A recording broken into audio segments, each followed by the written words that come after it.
40 గ్రామాల పండుగ శ్రీనివాసుని కళ్యాణ మహోత్సవం గోదావరి జిల్లాలో కాకినాడ సమీపాన మర్లపాడు గ్రామంలో కమనీయంగా శ్రీనివాసుని కళ్యాణ మహోత్సవం జరిగింది.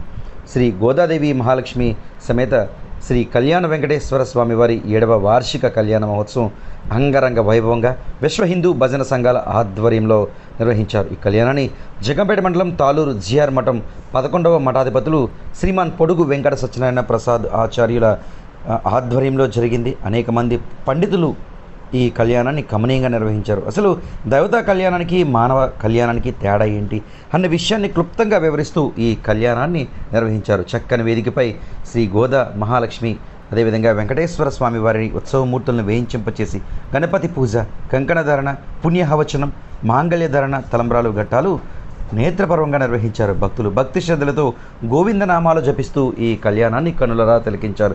మరోపక్క స్వామివారి కళ్యాణం జరిగేటప్పుడు పిండి వంటకాలు స్వామికి సారిగా సమర్పించడం ఒక ఆనవాయితీగా వస్తుంది. దీంతో చుట్టుపక్కల గ్రామస్తులు పెద్ద ఎత్తున మర్లపాడు గ్రామానికి మధుర పదార్థాలైన గారెలు, బూరెలు, అనేక సలివిడి వంటకాలు, మధుర పదార్థాలు అక్కడికి తీసుకొచ్చి స్వామివారికి సారిగా సమర్పించారు. కళ్యాణం అనంతరం ఈ మధుర పదార్థాలను భక్తులకు పంచిపెట్టారు.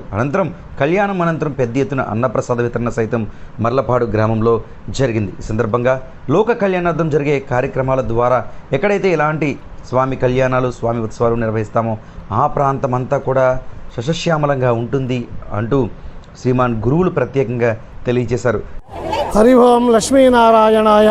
విశ్వశాంతి కళ్యాణ మహోత్సవం సందర్భంగా తునిపట్టణం దగ్గర ఈ మర్లపాడులో ఈ రోజున భక్తుల సమక్షంలో శ్రీ జగన్నాథ వేద పాఠశాల నిర్వాహకులు శ్రీమాన్ జగన్నాథ విష్ణునాచార్య వారి ఆధ్వర్యంలో ఈ రోజున శ్రీ గోదాదేవి మహాలక్ష్మి శ్రీ వెంకటేశ్వర కళ్యాణం ఎంతో వైభవంగా జరిగింది. అనేక మంది భక్తులు పాల్గొని స్వామివారి యొక్క కళ్యాణం తిలకించి స్వామివారి యొక్క అనుగ్రహాన్ని పొంది ఉన్నారు.